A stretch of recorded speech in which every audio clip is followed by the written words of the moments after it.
안녕하세요. 좋은 아침입니다. 오늘은 요한계시록 6장부터 7장까지를 한번 볼게요. 이 장들에 나오는 얘기들이 참 말도 많고 탈도 많거든요. 그래서 저도 최대한 조심스럽게 성경에 준해서 한번 해보도록 하겠습니다. 자, 그리고 한 가지 분명히 하고 가야 할 부분은 이 장들에서 나오는 장면들이 어떤 공포를 만들기 위한 장면들이 아니라 누가 이 역사를 붙들고 있는지를 끝까지 보여주기 위한 장면들이라는 것을 여러분들이 좀 알고 가셨으면 좋겠다라는 생각이 있어요. 자, 우리가 어제 5장에서 봤지만 하나님의 보좌에서 그 일곱 인으로 봉해진 그 두루마리를 우리 주님이신 어린 양이 가지고 가셨고, 그쵸? 그 인을 뗄 수 있는 자격도 예수님뿐이라는 걸 우리가 어제 확인했었지 않습니까? 오늘 6장에서는 이 봉해진 인을 하나씩 떼는 장면이 나오게 됩니다. 자, 인이 하나씩 열릴 때마다 재앙이 나오는데 이 재앙은 우연히 일어난 게 아니라 어린 양이 그 인을 뗄 때마다 시작된다는 걸 염두에 두시면 좋습니다. 자, 이제 어린 양이 일곱 인 중에서 첫 번째를 떼십니다. 자, 그러자 네 생물 중 하나가 우레소리 같이 큰 소리로 오라! 라고 소리친 거예요. 그러자 요한이 보니까 저쪽에서 흰 말을 탄 사람이 손에 활을 들고 있고 머리에는 면류관을 쓴 사람이 말을 타고 막 달려오는 거예요. 막 따닥따닥따닥따닥 막 달리더니 이기고 또 이겼다라고 말하고 있거든요. 자, 보세요. 흰 말. 그리고 활을 들고 있어요. 머리에 면류관을 쓴 사람이 이기고 또 이겼대요. 이거는 권력의 힘을 상징하거든요. 근데 왜 하필 흰말이지? 막 이런 생각 들 수 있잖아요. 흰말은 약간 뭐랄까, 상징이 좀 깨끗하고, 뭐, 정의롭고, 뭐 이런 걸 상징할 것 같은데, 그쵸? 자, 흰말은 겉으로는 정의롭고 당당해 보이지만, 실제로는 정복과 지배를 낳는 힘을 표현한 거라고 하더라고요. 그러니까 로마 제국도 여러분 평화를 가져온다고 말하면서 팍스 로마 이것만 외쳤잖아요. 그리고 질서를 세운다고 주장했지만 실제로는 어땠어요? 정복과 폭력 위에 세워진 제국이었지 않습니까? 지금 흰말은 믿는 성도들을 괴롭히고 또 괴롭히는 그 권력의 힘, 즉 성도들을 계속해서 박해하는 모습을 보여주기 위한 거예요. 자, 둘째인이 떼어집니다. 자, 그러자 붉은 말이 나와요. 이번에는. 자, 4절에 보시면 그 탄자가 허락을 받아 땅에서 화평을 취하여 버리며 서로 죽이게 하고 또 큰 가를 받았더라 라고 써있죠. 자, 이 붉은 말은 전쟁, 갈등, 폭력을 의미하는 말인 거예요. 이해되셨죠? 자, 이번에 이제 이런 일들이 이제 이 세상에서 일어난다는 거죠. 자, 세 번째 인을 예수님께서 딱 떼십니다. 자, 이번에는 검은 말이 나오는 거예요. 이 검은 말에 탄 사람이 저울을 들고 있거든요. 한마디로 이거는 가난과 기근을 말하는 거예요, 여러분.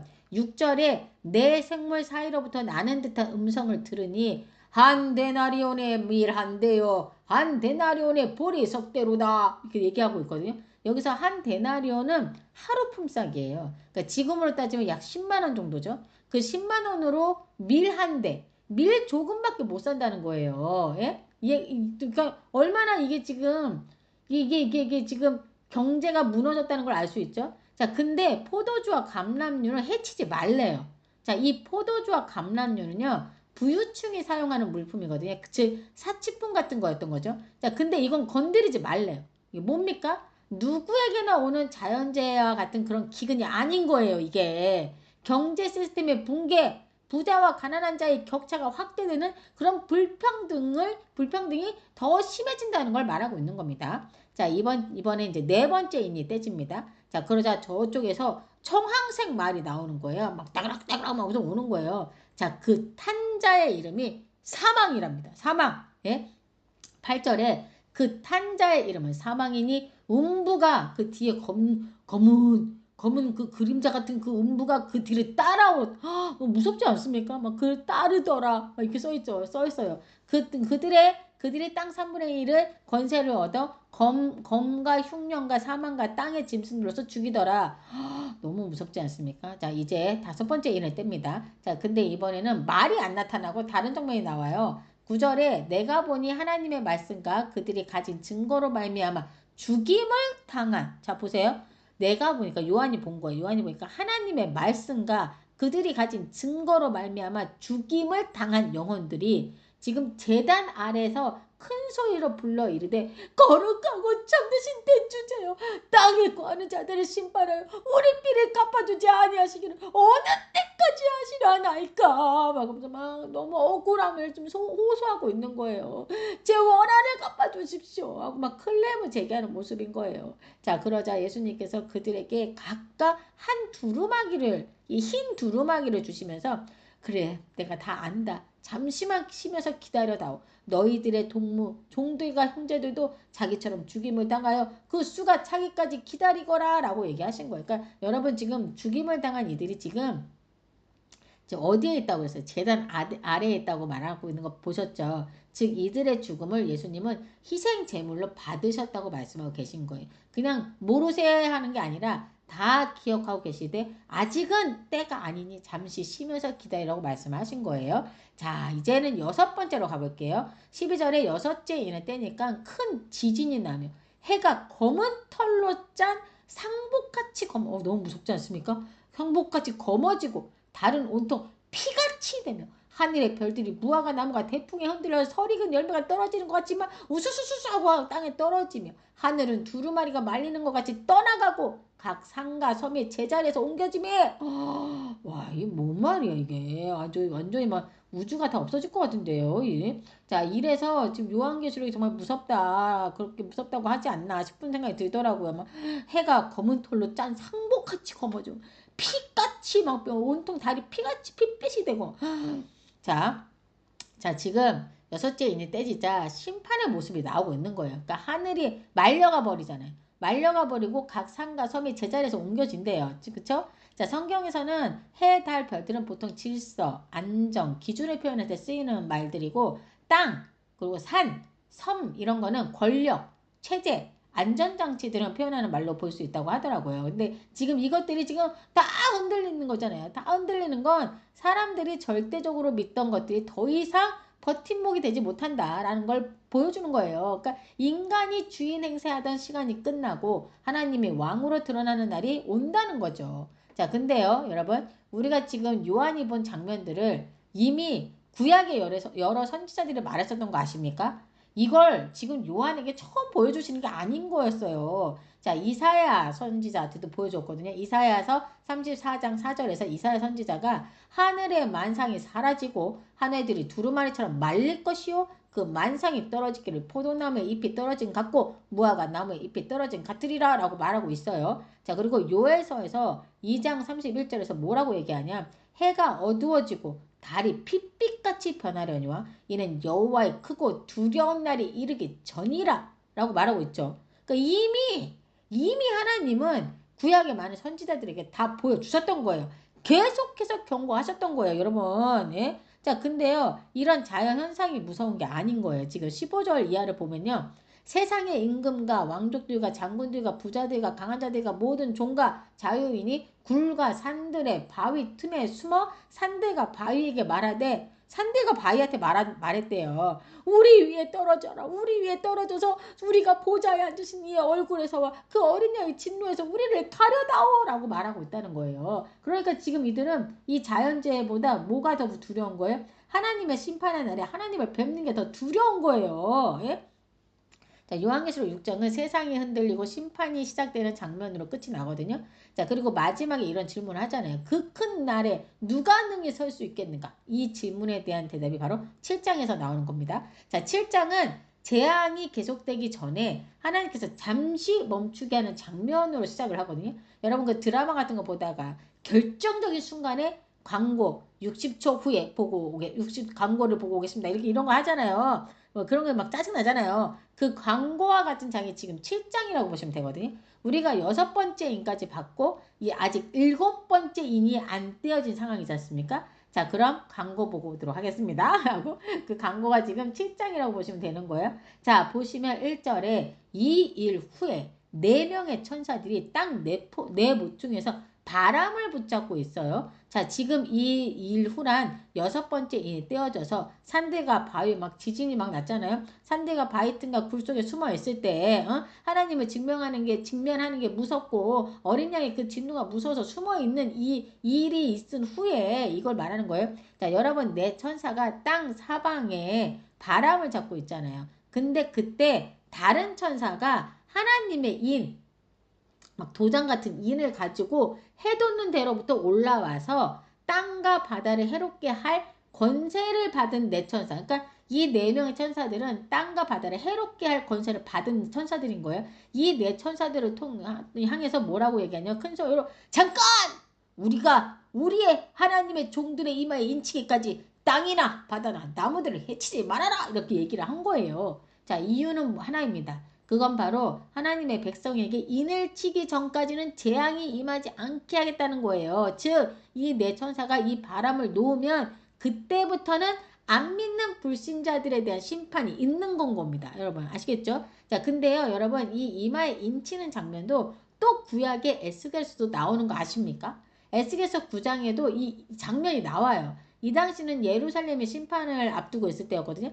하나님께서 에스겔에게 이렇게 명령하세요. 성중에서 그 가운데서 행하는 모든 가증한 일로 말미암아 탄식하며 우는 자들의 이마에 표를 그리라. 그러니까 이 말은 뭐예요? 이 예루살렘 성 안에서 그 가운데서 행하는 모든 가증한 일, 우상 숭배, 막 이런 것들을 행하는 그런 걸로 말미암아서 아이고 이를 어쩌면 좋나보다 하나님의 마음으로 탄식하며 애통해서 우는 자들의 이마에 표를 그리라고 했거든요. 자, 보세요. 에스겔서 9장은 예루살렘 심판 직전에 이마에 표를 그리게 하는 장면이거든요.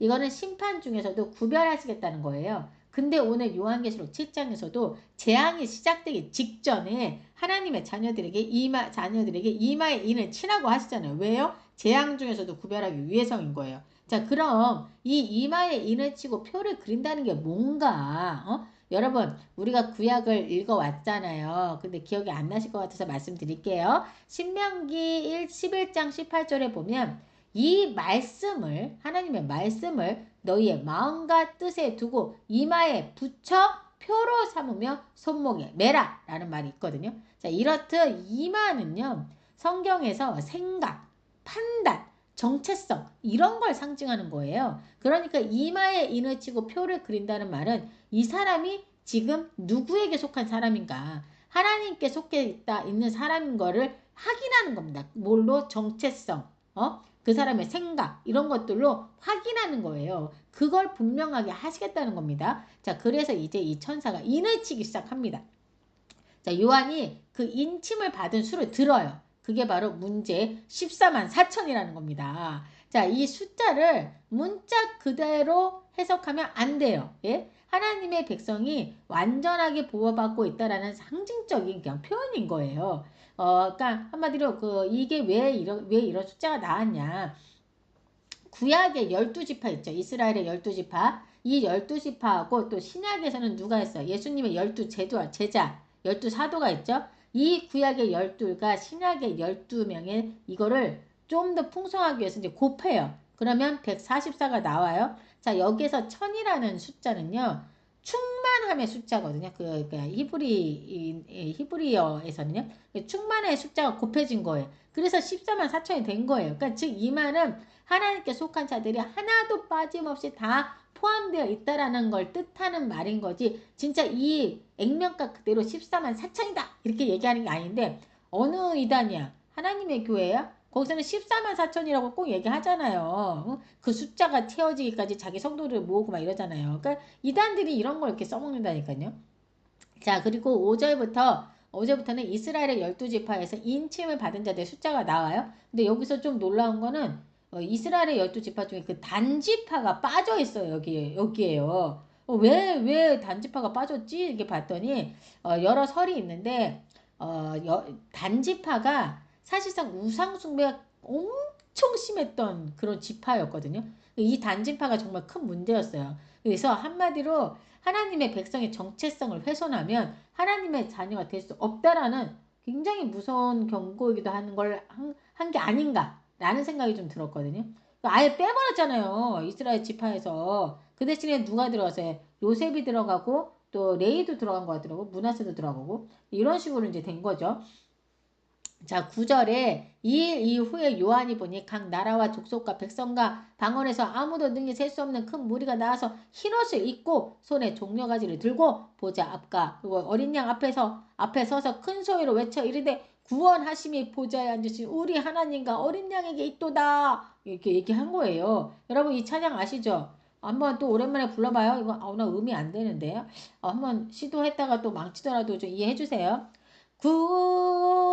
구원하심이 보좌에 앉으신 우리 하나님과 어린 양에게 있도다.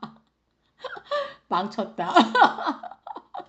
뭐 제가 그렇죠 뭐. 아유 뭐 찬양하고 거리가 멀어요. 찬양이 너무 좋은데 나는 안 돼. 이해해 주세요. 예. 자 어쨌든 자 이 말을 하고 나니까 모든 천사가 보좌와 장로들과 네 생물의 주위에 서 있다가 보좌 앞에 다 엎드려 얼굴을 대고 하나님께 다 경배드리며 말하기를 아멘 아멘 찬송과 영광과 지혜와 감사와 존귀와 권능과 힘이 우리 하나님께 세세토록 있을지어다 아멘 아멘이라고 말하는 거예요. 자 그러자 그때 장로 중 한 명이 요한에게 오더니 이 흰 옷 입은 자들이 누구며 또 어디서 왔는가라고 물어요. 아니 이걸 왜 요한이 장로에게 물어야 할 것 같은데 거꾸로 장로가 지금 요한에게 묻고 있는 걸까? 지금 이걸 뭐 지금 몰라서 물어봤을까요, 여러분? 아니에요. 그러니까 요한도 얘기하죠. 내 주여 당신이 아시나이다라고 말하잖아요. 자, 그러자 그 질문했던 장로가 답변을 해줍니다. 뭐라고 말하냐면 이들이 큰 환난에서 나오는 자들인데 어린 양의 피로 그 옷을 씻어 희게 하였느니라 라고 말해주지 않습니까? 자, 그래서 하나님은 그들의 눈에서 모든 눈물을 씻기시고 다시는 굶주리지도 그리고 목마르지도 않게 하신다는 말로 마무리가 되고 있는 거예요. 자, 요한계시록 7장은 재앙의 숫자를 세는 장이 아니라 그쵸? 하나님이 자기 백성을 한 명도 빠짐없이 기억하고 계신다는 그 위로의 장인 겁니다. 자, 고난은 잠시 있지만 하나님 앞에서는 이미 눈물이 씻겨진 모습으로 눈물이 씻겨진 모습으로 지금 하나님은 우리를 보고 계신 거예요. 자, 어때요, 여러분? 요한계시록이 무서운 책이 아니죠. 이제 내일 마지막 인의 때는 그 장면이 나오거든요. 여러분 내일도 함께 우리가 한번 보면 좋을 것 같아요. 자, 이 시간 기도로 마무리하도록 하겠습니다. 역사를 주관하신 하나님 감사합니다. 세상이 흔들릴 때에도 주님은 자기 백성을 잊지 않고 계심을 오늘 보았습니다. 우리를 너무 사랑하셔서 구약부터 지금까지 계속해서 하나님의 말씀을 주셨음에 그 사랑에 감사를 드릴 뿐입니다. 우리가 이 세상에서 살아가는 동안 내가 믿고 있다고 착각하는 게 아니라 그 믿음이 삶으로 증명되는 삶을 살아갈 수 있도록 주님 함께하여 주시옵소서. 세상의 마지막 날 우리가 주님께서 주신 흰돌을 가지고 주님 나라에 당당하게 들어갈 수 있는 저희가 되길 원하며 이 모든 말씀 우리 주 예수 그리스도 이름으로 기도드립니다. 아멘.